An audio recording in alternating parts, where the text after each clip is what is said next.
Standing by this morning with everything you need to know to get your day started. We start with Weather Authority meteorologist Julie Durda. Good morning, Julie. Hi, good morning. Well, let me tell you, on this Monday, Andrew, Alex, South Florida, back to school and back to work.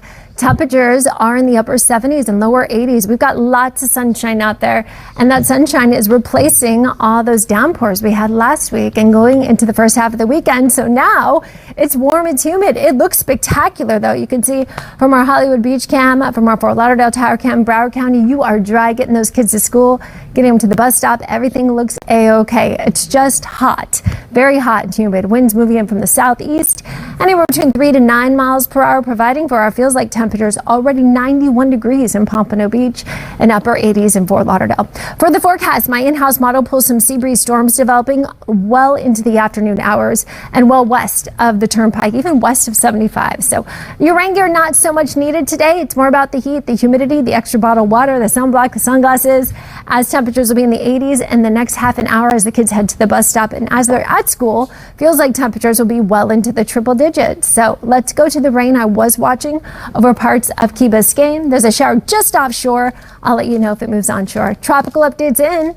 Hey, South Florida, we've been talking about this area for quite some time, just pushing off the coast of Africa.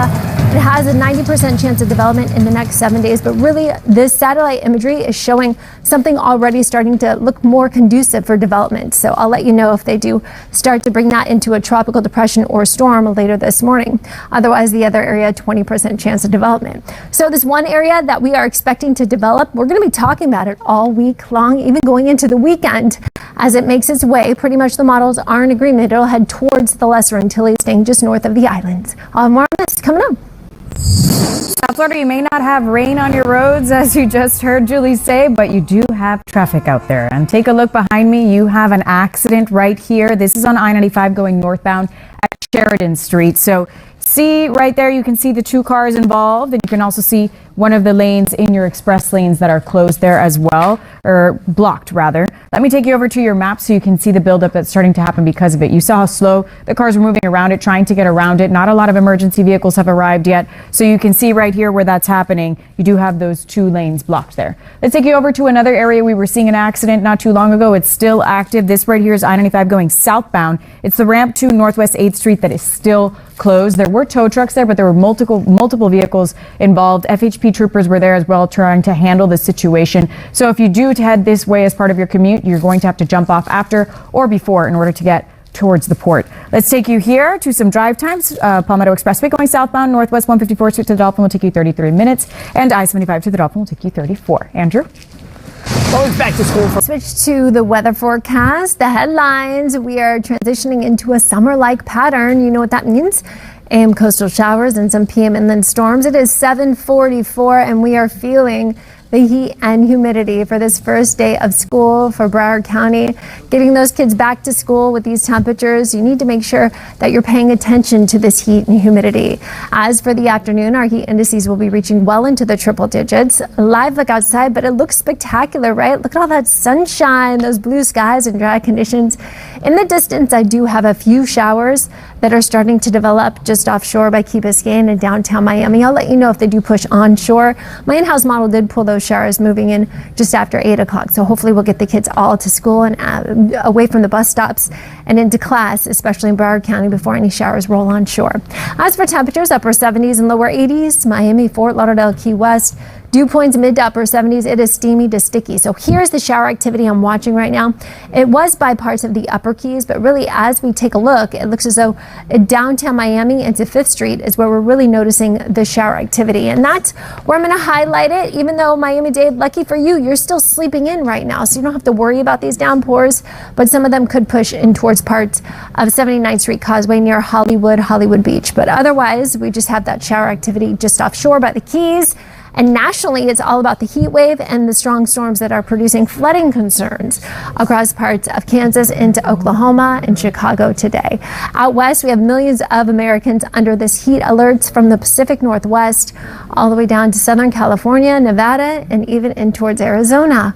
For us, we're noticing that our temperatures are going to be in the 90s, but their temperatures are in the triple digits for the Southwest and the Pacific Northwest, the upper 90s. For us, we have drier air in the upper levels of the atmosphere, and that's suppressing that chance of widespread precipitation. Like what we saw last week, we had that tropical moisture in place that really kept us under that unsettled weather pattern. Well, that's a thing of the past. Kids headed to the bus stop, temperatures in the 80s, feeling like the 90s. Heat and humidity returns where we feel like the triple digits.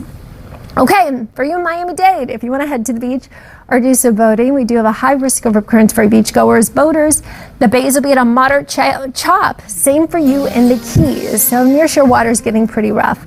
7-day forecast calls for highs in the 90s each and every day. I'm going to bring in meteorologist Amanda Pappas, and we're going to welcome her. She's at Hollywood Beach, welcoming the kids back to school. I know it's hot, it's humid, we talk about that, but now that they're back to school, they have that responsibility to keep themselves hydrated.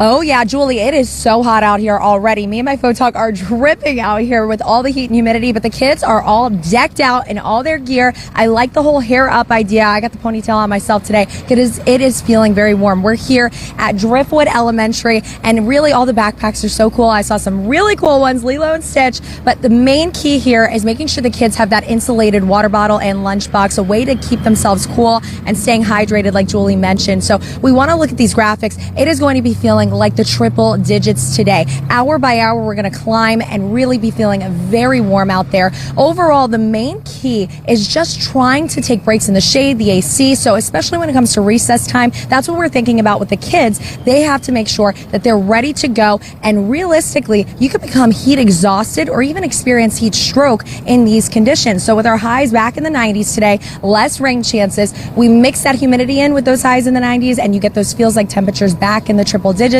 or even the upper 90s. And it's no joke, guys. We need to make sure we're staying hydrated. The kids have to do that throughout the day, even when they're in the AC. It's a great idea to make sure that they have an extra water bottle packed, the ice packs in there as well. I remember I had my cool little princess water bottle back in the day. So the main key though, guys, really on a serious note with this heat exhaustion, you need to know some of those symptoms. So if we have that graphic up, guys, we want to call for that. So when you see that heat exhaustion and heat stroke on some of those graphics, you can see that you feel cramping, you kind of feel that headache, you feel fatigued at times, and heat stroke can happen as well too. We want to prevent any accidents from happening with our kids, and I'm out here again in front of Driftwood Elementary School, seeing all the kids excited and ready to go, but it is feeling hot out here, already starting to feel the heat, and it is not even the peak yet. Once we reach that lunchtime hour, it is going to start to get really hot. I'll toss it back to you in the studio. All right, Amanda, don't lie to South Florida. We know you still have that princess water bottle. I certainly don't have one, but I've seen it on your desk. Anyways, let's take a look right here. South Florida, I-95 going northbound at Sheridan Street. You do have a closure right now. This just happened. This was because of an accident I showed you not too long ago, but you can see that fire rescue just showed up. So they're blocking you entirely here. So this right here again is going northbound on Sheridan Street. The good news is that your express lanes are still moving. So if you are heading in that direction, definitely take your express lanes. Otherwise, you can take 441. Let's take you over to your map so you can see what that looks like here. This right here is where we're seeing all of those delays right there. You can see that it's a pretty big buildup. Hopefully this clears up soon. That fire rescue did just arrive there, so this may take a moment, and I will keep an eye on it for you and let you know when it does clear up. Another accident, I-95 going southbound, the ramp to Northwest 8th Street still closed. This has been active for nearly 2 hours now. The ramp is closed to Northwest 8th Street, so definitely consider that as you head that direction. You may want to jump off before or after if that is part of your commute and if you're trying to get to the port. Let's take you over to some drive times, Miami-Dade County. This is for you. Palmetto Expressway going southbound, Northwest 154th Street to the Dolphin, 36 minutes. I-75 to the Dolphin, 37. Be safe out there.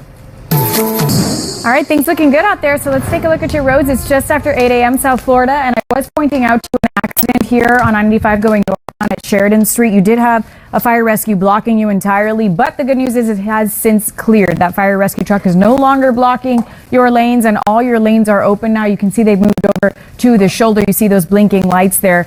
Things are moving slow, but nonetheless they're moving, so that's good news, right? If you want to avoid this altogether and this is part of your commute, you can take 441 instead, but it is moving, so that's good news. Let's take you over to your maps right here. I want to show you what that looks like. You can see all that red. That's what we were just seeing, but let's take you over to another area where we are also still seeing an active accident. This is going southbound, the ramp to Northwest 8th Street. There is a closure there. That ramp is closed. You can see things moving real slow here. The good news is that you can still get past it. That is definitely not the right side here. 59 miles per hour is not it. There you go. Red, 9 miles per hour, South Florida, Miami-Dade County. You can get off on the exit right after that if you are heading toward the port. Let me leave you with this. Palmetto Expressway going southbound. Northwest 154th Street to the Dolphin will take you 34 minutes. And I-74 to the Dolphin will take you 35. Be safe out there. Okay, Annaliese, thank you, Julie Durda is joining us now.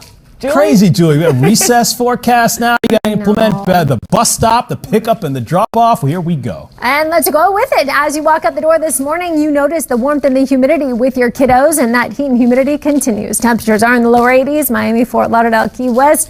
Winds rolling in off the ocean, returning that summer-like pattern for us in place. Perfect timing for us to be outdoors, right? Just limiting the rain chances compared to last week when we had the tropical moisture rolling in. Winds about 10 miles per hour right off the ocean in Fort Lauderdale, Hollywood, that is. 5 mile per hour winds in Miami, 7 mile per hour winds in Marathon. Our feels like temperatures because of that ocean air. Feeling like the 90s right now, Miami, mid to upper 80s and low to mid 90s from Boca to Pompano Beach down to the Keys. So my in-house model did pull some isolated showers coastal and then drying out as we go into the afternoon hours for the metro coastal areas. Much of us will stay dry. My sea breeze storms that are expected to pop look as though they'll stay just west of US 27, mainly over the Everglades. And then we may see a few showers in the overnight hours. So because we're seeing that sunshine replacing those storms, we've got temperatures feeling like triple digits. Later today, we've got feels like temperatures around 103 as an actual high will be 91 degrees. So let me get to the rain that I was mentioning on the radar. Just as isolated shower flew through parts of downtown Miami, Surfside, 79th Street Causeway, right now over Aventura, headed towards Hollywood, right over Miami Shores, I-95 and A1A as well. And here's the downpour starting to break apart across parts of the Keys from Layton Key to Tavernier. Okay, tropical updates in. This area we've been talking about just off the coast of Africa has a 90% chance of development. The National Hurricane Center explaining in their description that most likely this will become a tropical depression later this morning into the afternoon hours. There's also a new area they're keeping an eye on over the northwestern half of the Atlantic. Both of these areas have a very low chance of tropical cyclone development. More on the forecast coming up.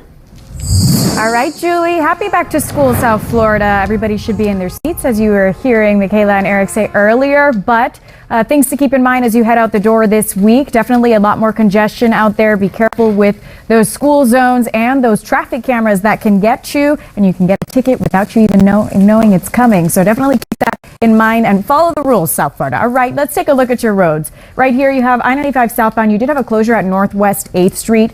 All morning long, it was there for about 3 hours. The good news is that ramp is now open. So if that's part of your commute, you are in the clear. You no longer need an alternate, but you still have some delays in that area. You can see things are still red right there as you head toward downtown Miami. So speeds moving at 14 miles per hour. That's definitely no fun. Let's take you over to Broward County here. You're also seeing some delays on the turnpike going northbound. This is as you approach Pembroke Road. You can see a small pocket of red, but see speeds moving around 19 miles per hour. So not too bad, but definitely a larger chunk here. Give yourself a little extra time here. It's not too bad though. You'll get past it. Once you get past it, you are in the green. I'll leave you with some drive times. Broward County 595 going eastbound, I-75 to S1 17 minutes. University Drive to S1 11. Be safe out there. Michaela. All right, Annaliese, thank you.